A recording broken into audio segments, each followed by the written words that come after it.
الحمد للہ رب العالمین الذی خلق السماوات والارضین والصلاة والسلام علی من ارسل رحمة للعالمین وعلى آلہ الطیبین واصحابہ الطاہرین اما بعد فاعوذ باللہ من الشیطان الرجیم بسم اللہ الرحمن الرحیم وَيَسْأَلُونَكَ عَنْ ذِي الْقَرْنَيْنِ قُلْ سَأَتْلُو عَلَيْكُمْ مِنْهُ ذِكْرًا صدق اللہ مولانا العظیم۔ حاضرین مجلس اور جملہ ناظرین، السلام علیکم ورحمۃ اللہ وبرکاتہ۔ اللہ رب العزت جل وعلا کی ہم پر بے پناہ مہربانی ہے کہ اس نے ہمیں آقائے نامدار احمد مختار مدنی تاجدار دونوں جہاں کے سردار حضرت محمد مصطفیٰ رسول خدا صلی اللہ تعالی علیہ وآلہ وسلم کی بابرکت امت میں پیدا فرمایا۔ معزز سامعین، جس آیت مبارکہ کی تلاوت کا میں نے شرف حاصل کیا ہے وہ سورہ الکہف کی 83 نمبر کی آیت ہے، آیت نمبر 80/3، آیت نمبر 83 ہے۔ پروردگار عالم فرما رہا ہے وَيَسْأَلُونَكَ، اے نبی لوگ آپ سے پوچھ رہے ہیں، جاننا چاہتے ہیں، اس لیے سوال کر رہے ہیں، عن ذی القرنین، ذو القرنین کے بارے میں۔ قل، اے نبی آپ فرمائیے، سأتلو علیکم منہ ذکرا، عن قریب میں ان کا پورا بیان تم لوگوں کو سناؤں گا۔ ذو القرنین ایک بادشاہ تھے جن کا نام تھا اسکندر۔ انہوں نے اپنے نام سے ایک شہر بھی قائم کیا جس کا نام ہے اسکندریہ۔ یہ پیغمبر تھے یا نہ تھے اس بارے میں اختلاف ہے۔ قول راجح یہ ہے جو حضرت علی رضی اللہ تعالیٰ عنہ سے بھی منقول ہے کہ آپ اللہ کے ولی تھے۔ تو ذو القرنین اللہ تعالیٰ نے انہیں بڑی قوت عطا فرمائی اور بادشاہ بھی تھے، بڑے زبردست بادشاہ تھے۔ کہا جاتا ہے کہ 4 بادشاہ بہت زبردست گزرے ہیں، ان میں 2 مسلمان تھے، 2 کافر تھے۔ مسلمان بادشاہوں میں ایک سلیمان علیہ السلام، دوسرے حضرت ذو القرنین علیہ السلام، اور کافروں میں نمرود اور بخت نصر، یہ 2 بادشاہ بڑے زبردست گزرے ہیں جن کی حکومت زمین کے ایک وسیع و عریض علاقے پر قائم تھی۔ بنی اسرائیل نے سرکار دو عالم صلی اللہ علیہ وسلم کے سامنے چند سوالات رکھے جس سے وہ یہ جانچنا چاہتے تھے کہ محمد مصطفیٰ صلی اللہ علیہ وسلم واقعی اللہ کے نبی ہیں یا نہیں۔ اگر اللہ کے نبی ہوں گے تو ضرور بضرور وہ واقعات بتائیں گے یا ان سوالوں کا جواب دے سکیں گے۔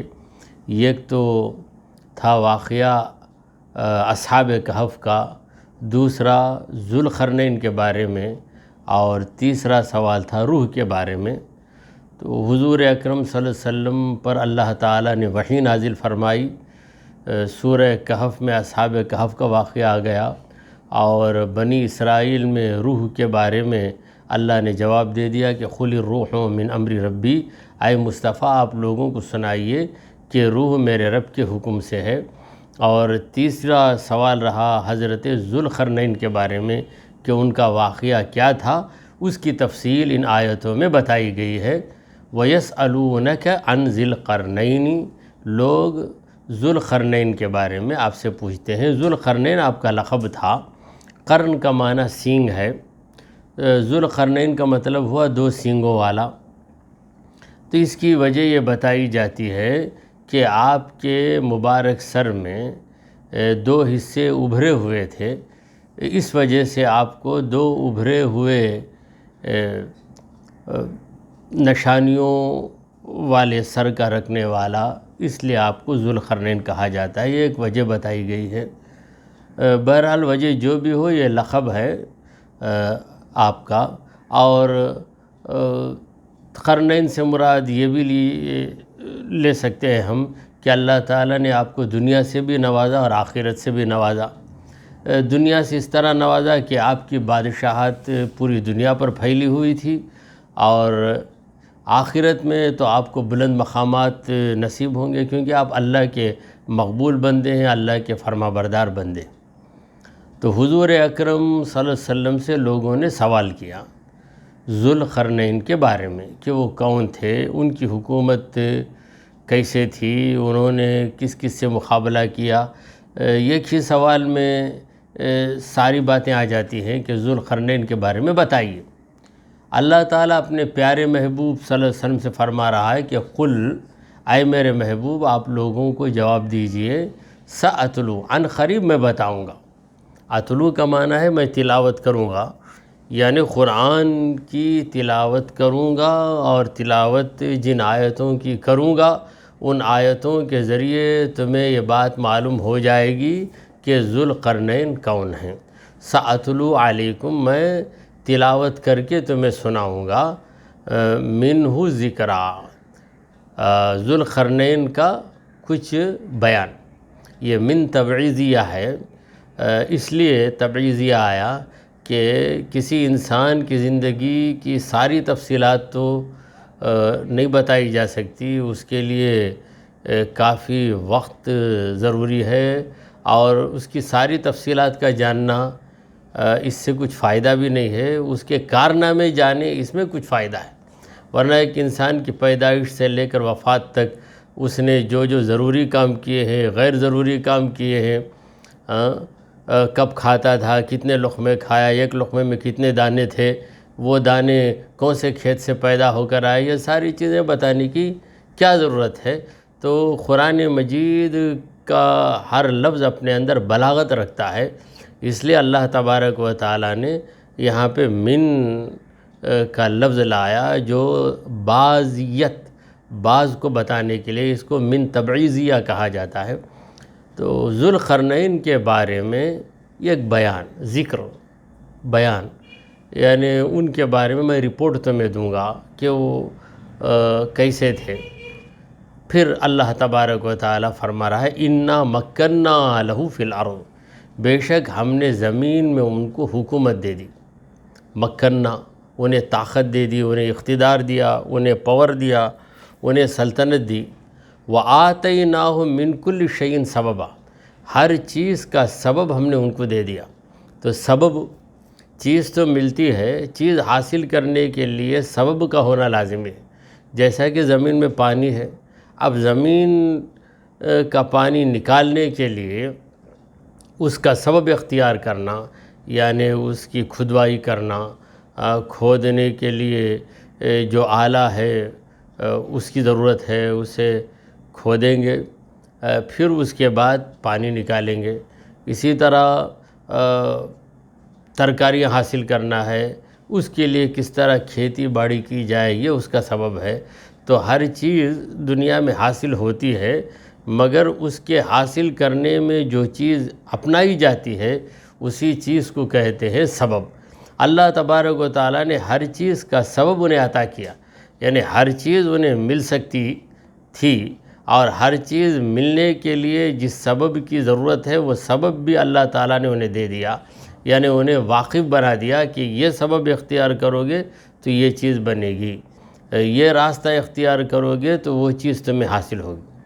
فَأَتْبَعَ سَبَبًا، تو حضرت ذوالقرنین سبب کے پیچھے چلے، سبب کو انہوں نے اپنایا، کیونکہ یہ دنیا ہی ہے عالم اسباب، سبب کا اپنانا لازمی ہے۔ کسی کو بھوک لگی، اب وہ چاہتا ہے کہ بھوک کو مٹائے، بھوک سے بے قرار ہے، اس کا سبب، بھوک کو مٹانے کا ذریعہ کیا ہے؟ روٹی کھانا ہے، روٹی کھائے گا۔ اگر کسی کو پتہ ہی نہیں کہ بھوک مٹانے کے لیے روٹی کھائی جاتی ہے، جیسا کہ بچہ ہے، تو کیا کرے گا؟ بچہ روتا ہے، اور رونا بھی ایک سبب ہے۔ اگر اللہ تعالیٰ بچے کو رونا بھی نہ سکھائے تو پھر بچہ بھوک سے تڑپے گا، مگر ماں کو بتا نہیں سکتا کہ مجھے بھوک لگتی ہے، اور ماں بھی کیسے اسے دودھ پلائے گی۔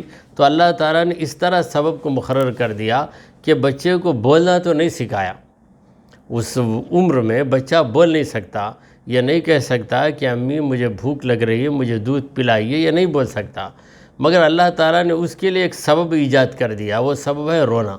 تو بچہ اس طرح بے تکلف روتا ہے کہ ماں خود بخود سمجھ جاتی ہے کہ میرے بچے کو زبردست بھوک لگی ہے۔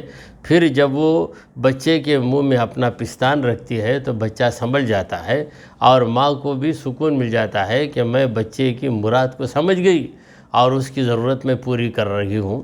تو یہ پوری دنیا اسباب ہی سے چل رہی ہے، بغیر سبب کے کوئی کام نہیں ہوتا۔ دین بھی سبب ہی سے پہنچا ہے، ایسا نہیں کہ اللہ نے ہر ایک کو یوں ہی دین کا علم دے دیا۔ دین کا علم دینے کے لیے اللہ نے پیغمبر کو بھیجا، حضرت محمد مصطفیٰ صلی اللہ علیہ وسلم کو آخری پیغمبر بنایا، اور حضور اکرم صلی اللہ علیہ وسلم کے پہلے جتنے انبیاء آتے تھے وہ سب دین کو بتانے کے لیے تشریف لائے، تو نبی کو اللہ نے ایک سبب بنایا۔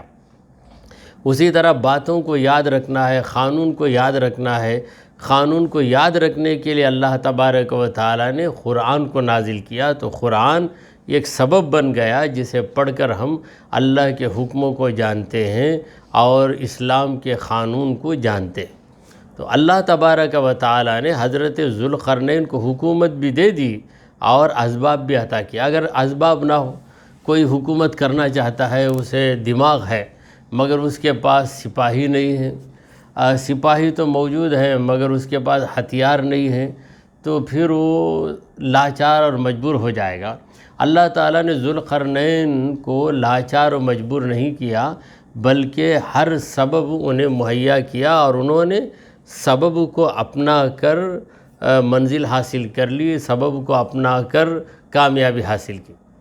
حتیٰ اذا بلغ مغرب الشمس، یہاں تک کہ حضرت ذوالقرنین جب پہنچے مغرب الشمس، سورج کے ڈوبنے کی جگہ۔ حضرت ذوالقرنین کو اللہ تعالیٰ نے بڑی زبردست طاقت دی، اور وہ زمین کو طے کرتے ہوئے ایک مقام سے دوسرے مقام، دوسرے سے تیسرے، تیسرے سے چوتھے مقام کو پہنچ جاتے تھے۔ تو وہ مغرب اقصیٰ کی طرف گئے، مغربی ممالک کو طے کرتے ہوئے ایسے مقام پر پہنچے جہاں سورج ڈوبتا ہے۔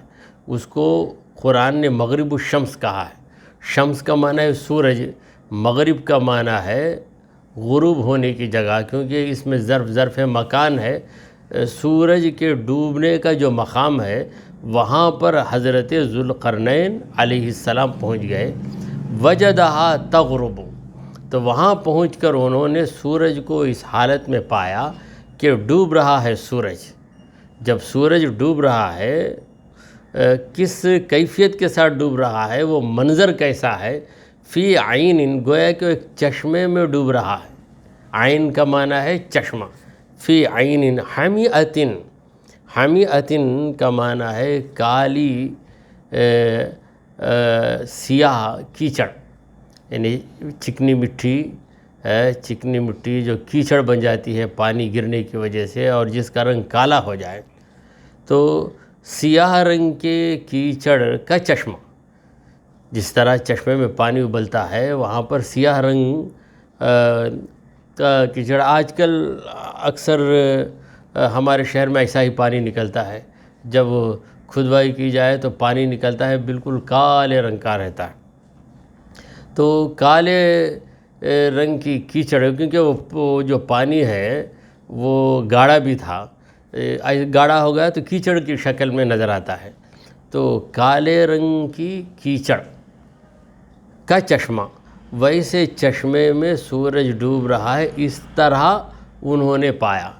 بعض موقعوں پر ہم کسی چیز کو پاتے ہیں جس طرح ہمیں وہ چیز نظر آتی ہے۔ جیسے آپ ٹرین میں بیٹھ جاؤ، تو ٹرین میں بیٹھ جاؤ، جب ٹرین تیزی سے جا رہی ہے اور ٹرین کے اس طرف درخت کھڑے ہوئے ہیں، تو آپ اس طرح پائیں گے درختوں کو کہ وہ درخت بھاگ رہے ہیں، حالانکہ درخت تو نہیں بھاگ رہے ہیں، اپنی جگہ کھڑے ہوئے ہیں، مگر آپ ویسا ہی ادراک کریں گے، ویسا ہی محسوس کریں گے۔ اسی طرح سمندر کے پاس کھڑا ہوا انسان ایسا محسوس کرتا ہے کہ سورج سمندر میں جا کے ڈوب رہا ہے۔ بہرحال حضرت ذوالقرنین رضی اللہ تعالیٰ عنہ یہ سورج کے ڈوبنے کی جگہ پہنچ گئے اور دیکھا کہ سورج ڈوب رہا ہے ایک چشمے کے اندر، جس چشمے کے اندر سیاہ کیچڑ پڑی ہوئی ہے۔ وَوَجَدَ عِندَهَا، وہاں پر انہوں نے پایا، قوماً، ایک قوم کو پایا، وہاں ایک قوم سے ملاقات ہوئی، ایک عجیب و غریب قوم تھی۔ تو وہ قوم کن لوگوں کی تھی، اس تفصیل میں جانے کے بجائے ایک بات ہم یہ جان لیں کہ وہ مسلمانوں کی قوم نہیں تھی، کافروں کی قوم تھی۔ بڑے زبردست لوگ تھے، مگر کتنے بھی زبردست رہے حضرت ذوالقرنین کا کوئی مقابلہ نہیں کر سکتا تھا، کیونکہ اللہ تعالیٰ نے فرمایا اِنَّا مَكَّنَّا لَهُ، ہم نے ان کو زور دے دیا۔ تو جسے اللہ تعالیٰ زور دے دے اس کے سامنے بڑے بڑے زور آور لوگ بھی کمزور پڑ جاتے ہیں، زیر ہو جاتے ہیں۔ تو اس قوم سے ملاقات ہوئی، اس قوم کے لوگوں کو حضرت ذوالقرنین رضی اللہ عنہ نے دیکھا۔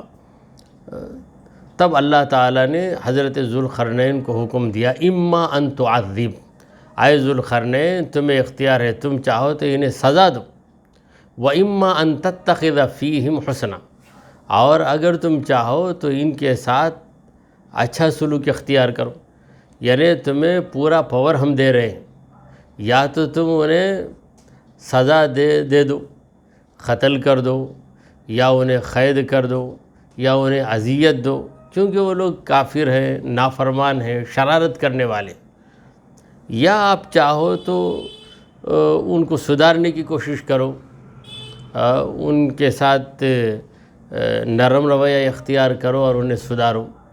تو یہ حکم اللہ نے حضرت ذوالقرنین کو دیا۔ کیسے دیا؟ اگر وہ نبی نہیں تھے تو پھر کیسے دیا؟ تو اس بارے میں مفسرین کا ایک طبقہ کہتا ہے کہ اس زمانے میں جو پیغمبر تھے اس پیغمبر کو اللہ تعالیٰ نے وحی کی کہ ہمارا یہ پیغام ذوالقرنین کو سنا دو۔ تو ذوالقرنین نے اس پیغمبر سے اللہ کا یہ پیغام حاصل کیا۔ اور بعض کی رائے یہ ہے کہ وہ اگرچہ کہ نبی نہیں تھے، بڑے درجے کے ولی تھے، اور اولیاء کرام کو الہام ہونا یہ ثابت ہے، تو انہیں بطریق الہام پتہ چل گیا۔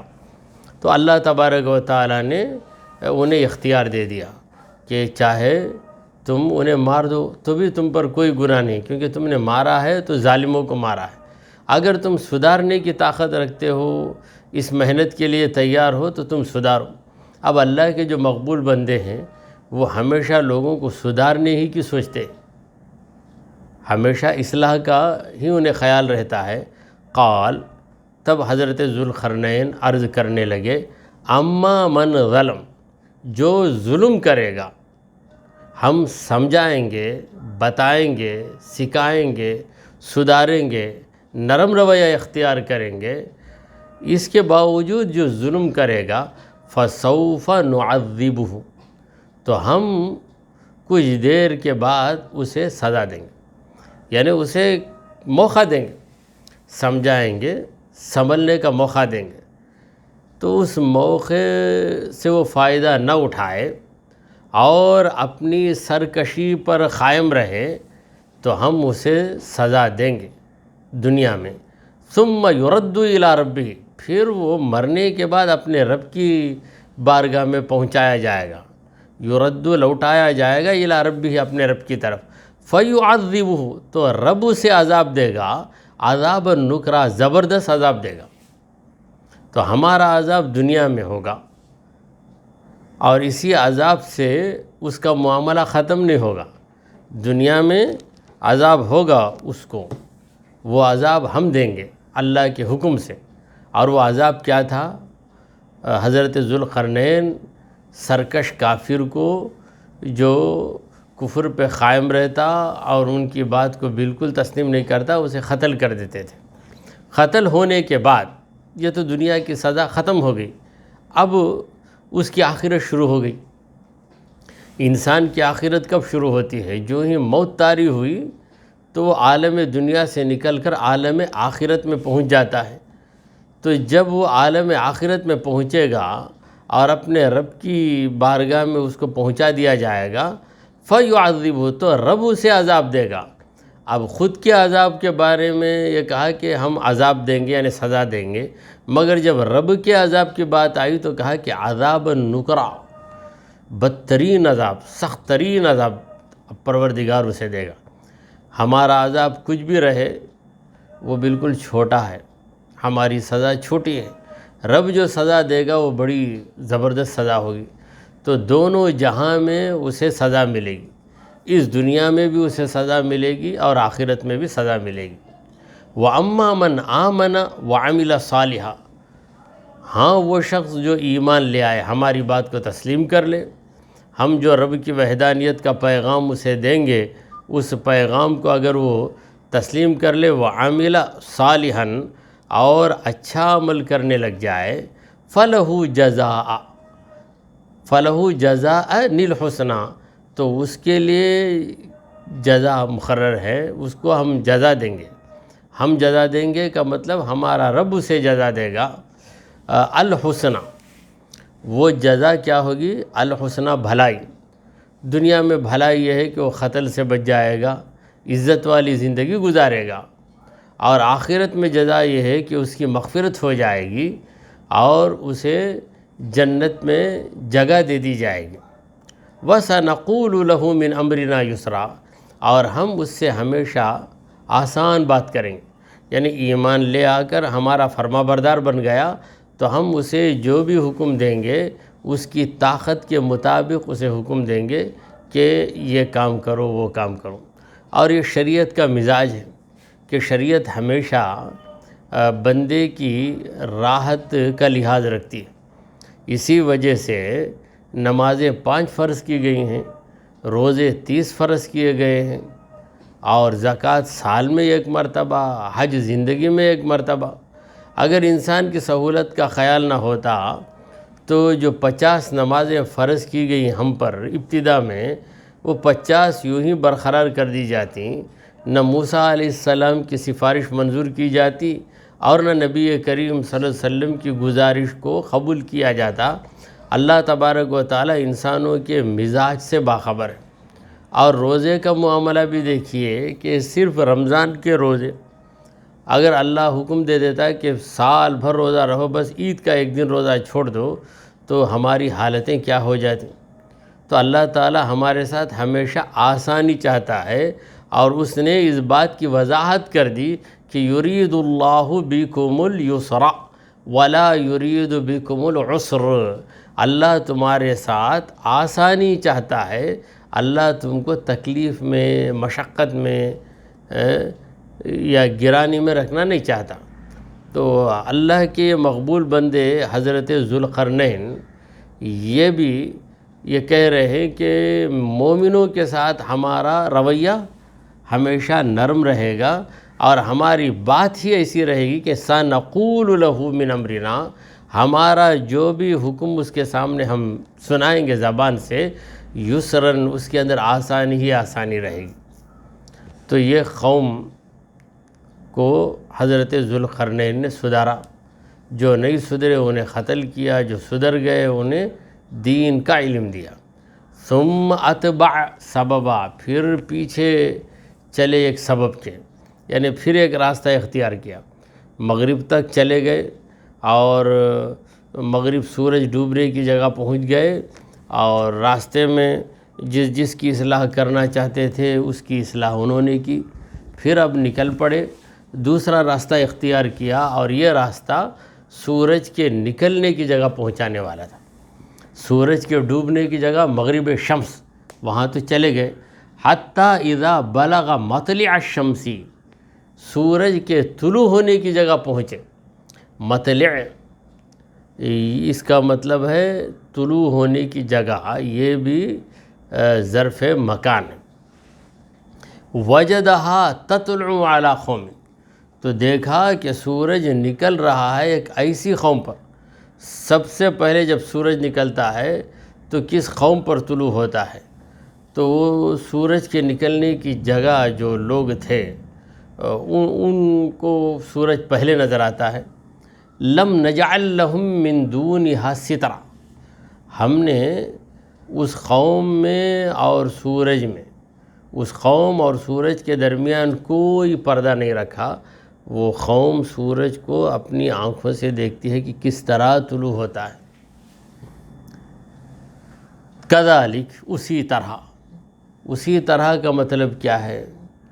یعنی حضرت ذوالقرنین جس طرح اس قوم کے ساتھ سلوک کرتے ہیں جو قوم سورج کے ڈوبنے کی جگہ انہیں ملتی ہے، اسی طرح کا سلوک حضرت ذوالقرنین علیہ السلام ان لوگوں کے ساتھ بھی کر رہے ہیں جو سورج کے نکلنے کی جگہ انہیں ملے۔ وَقَدْ أَحَطْنَا بِمَا لَدَيْهِ خُبْرًا، ذوالقرنین کے پاس جو بھی معلومات ہیں، جو بھی تجربہ انہیں حاصل ہے، ان تمام چیزوں کو، یعنی ان کی معلومات کو، ان کی حکمت کو، ان کے تجربے کو ہم نے گھیر رکھا ہے۔ یعنی ان کا علم، ان کا تجربہ، ان کی حکمت سب ہمارے قبضہ قدرت میں۔ ہم چاہیں تو ذوالقرنین کو ان چیزوں سے محروم بھی کر سکتے ہیں۔ ثم اتبع سببا، پھر ایک اور سبب کے پیچھے نکلے، ایک اور راستہ اختیار کیا۔ پہلا جو راستہ تھا وہ مغرب شمس، سورج کے ڈوبنے کی جگہ پہنچانے والا راستہ تھا، وہاں پہنچ گئے، وہاں سے فارغ ہو گئے۔ پھر ادھر سے نکلے سورج کے نکلنے کی جگہ، جہاں سے سورج طلوع ہوتا ہے، وہاں پہنچے تو وہاں کے لوگوں کے ساتھ بھی اچھا سلوک کیا۔ کذالک، اسی طرح ذوالقرنین کرتے رہتے ہیں، اور انہیں اتنی قدرت حاصل تھی کہ جس سے بھی مقابلہ کرے غالب ہو جائے۔ یہ شان، یہ شوکت، یہ اقتدار، یہ حکومت، پھر یہ دانشمندی، یہ عقل مندی، اس کے باوجود وہ ہمارے کنٹرول سے باہر نہیں۔ پروردگار کہتا ہے ہم نے انہیں گھیر رکھا ہے۔ ثم اتبع سببا، پھر اس کے بعد ایک اور سبب کو انہوں نے اپنایا، ایک اور راستہ اختیار کیا، پھر وہاں سے چلنے لگے۔ حتی اذا بلغ بین السدین، یہاں تک کہ آپ پہنچ گئے دو پہاڑوں کے درمیان۔ بینہ کا معنی ہے درمیان، السدین کا معنی ہے پہاڑ، تو دو پہاڑوں کے بیچ میں پہنچ گئے۔ وجد من دونہما قوما، ان دو پہاڑوں کے پیچھے انہوں نے ایک قوم کو دیکھا۔ ذوالقرنین کی ملاقات وہاں ایک قوم سے ہوتی ہے، دو پہاڑوں کے بیچ میں وہ قوم بسیرا کرتی تھی۔ لا یکادون یفقہون قولا، وہ لوگ کوئی بات سمجھتے نہیں تھے، ذوالقرنین کی بات ان کی سمجھ میں نہیں آتی تھی، کیونکہ ان کی زبان الگ تھی اور وہ اشاروں سے بات کرتے تھے۔ بہرحال آیت نمبر 93 تک ہم پہنچ گئے۔ اس کے بعد یاجوج و ماجوج کا واقعہ بھی ہے، انشاءاللہ تعالی اگلی نشست میں اس کے بارے میں گفتگو ہوگی۔ دعا کیجئے کہ پروردگارا ہم نے جو کچھ کہا اور سنا اسے قبول فرما لے۔ اے اللہ ہمارے گناہوں کو معاف فرما، ہماری خطاؤں کو درگزر کر دے۔ اے رب ذوالجلال ہمیں قرآن مجید کی صحیح فہم عطا فرما، اور تیرے پیارے پیغمبر صلی اللہ علیہ وسلم کی راہ پر ہمیں استقامت نصیب فرما۔ اے اللہ ہمارا خاتمہ ایمان کی حالت پہ فرما۔ وصلی اللہ تعالی علی خیر خلقہ سیدنا و مولانا محمد وعلی آلہ واصحابہ اجمعین۔ الفاتحہ۔ بسم اللہ۔